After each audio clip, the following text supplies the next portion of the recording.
You better believe he has. But we do have our final. It's called Revenge, and boy, it couldn't be more appropriate. From America, Ohio to be specific, Nick Nutter, the freestyle wrestler. And this young man has walked through 2 opponents so far tonight. He's got a pretty good man in his corner, Mark Coleman, and he's going to, of course, fight the guy that he's been dreaming about for 8 months now. Yeah, he's really looking forward to this. At least that's what he told us. He says he can take this guy. He fought very well against Vovchanchyn last time. He was able to control him from the ground. He was fighting his fight. But Vovchanchyn has so much power. When you feel what he's got, it makes anybody rethink their game. All right, and I got to wonder, Vovchanchyn, if he has anything left after a couple of tough battles. Yeah, he's definitely had the tougher fights tonight. Nick Nutter has had relatively easy fights, controlling his people, taking them right to the ground. But anything goes. Anything can happen in this final match of the night. And we call it revenge. And once again, my name is Gary Cruz, and ringside with Greg Friedman. And we are here at World Vale Tudo Championship number 5, Brazil against the world. And in this case, it's Russia against the USA in our final of this fantastic event.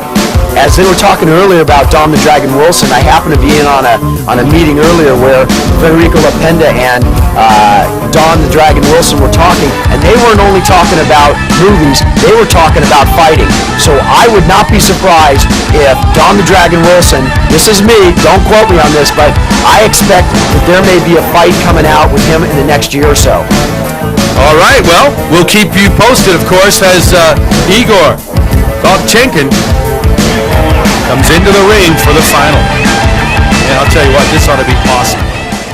Yeah, these guys have both been waiting to see each other again. They happen to have great camaraderie. They've been hanging out with each other. They really have become friends. They really know, respect each other.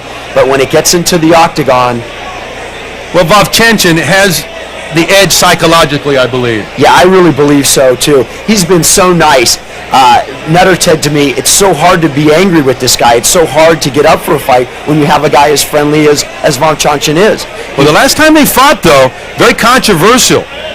Nutter actually was on top and was just landing some vicious blows and seemed to have his man incapacitated, the Russian, and they broke it up. The official broke it up, and then about 25 minutes in, Igor finally just overtook him with sheer power. Yeah, it's really tough to say. Everybody's got their opinions of every fight, and things sometimes don't end up as they're expected to, but this one should be a great match. And we're getting ready to rumble here in the black trunks.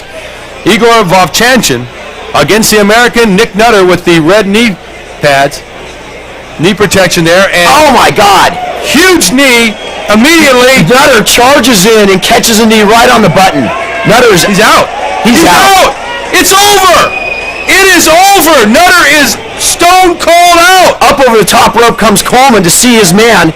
They're rolling over Nutter. Here comes the emergency crew. Oh my goodness!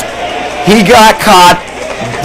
Vovchanchyn did exactly what he needed to do and wanted to do, which was catch Nutter, soften him up before he comes in, and he hit him right on the button. We'll get to take a look at that in slow motion hopefully here in a minute. Well, hopefully this young man's okay as immediately Igor Vovchanchyn goes right over to his friend and opponent tonight. Yes, he is conscious, it looks like. His eyes are opening. He was not cold, Greg Friedman. He caught a knee right on the button.